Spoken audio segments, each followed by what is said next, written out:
मला एक DM आला. मला म्हणते तू दादा ताई तू नवऱ्याला एवढं मारतं, तुझं लव्ह मॅरेज आहे का ऑरेंज मॅरेज आहे? आता नवऱ्याला मारलं म्हणजे लव्ह मॅरेज ऑरेंज मॅरेज असतं असं थोडी आहे. लव्ह मध्ये पण मारते ना ऑरेंज मध्ये पण मारते. फक्त मारायचं चान्स भेटला म्हणजे मारायचं, चांगलं पितळायचं, बस एवढं करायचं. लव्ह मॅरेज असो ऑरेंज मॅरेज असो, लव्ह मध्ये काय भेटते? लव्ह मध्ये चांगली धपाटा भेटते, ऑरेंज मध्ये धपाटा मारू शकतो. हा फरक आहे लव्ह आणि ऑरेंज मध्ये. असं चांगलं धोपटायचं धोपटायचं धोपटायचं. जीवनात कधी माणसाने चुकाच नाही केल्या पाहिजे. घरातलं कामही करून द्यायचं आणि चांगलं धोपटायचंय, असं असते.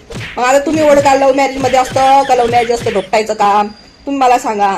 आणि राहिली गोष्ट लव्ह मॅरेज ऑरेंज मॅरेजची, बोलते लव्ह मॅरेज असेल तर मला सांग, मी पण लव्ह मॅरेज मी पडून जाणार आहे, मग लव्ह मॅरेज करणार आहे. पडून जा आणि मिस्त्राच्या हाताखाली काम कर, आणि मिस्त्रीच्या हाताखाली 200 रुपये रोजानं काम केल्यावर तुले कळलं लव्ह मॅरेज. त्याच्याशिवाय लव्ह मॅरेज काही कळत नाही माणसाला. आणि मस्त मग बायको आणि बायकोले मन बाईक बाई एकच साडी घाल, मी तुला दुसरी साडी घेऊन देत नाही, लव्ह मॅरेज आहे आपलं, असं ती ऐकल बिचारी. ऐकल आई बापाची आठवण, आई बाबाची आठवण तर काढूच नका. काय फायदा आई बाबाची आठवण काढ. मस्त सासू सुनेचे टोमणे खायचे, कशाला खायचे?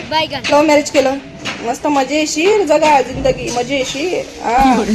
लव्ह मॅरेज ऑरेंज मॅरेजचा फरक.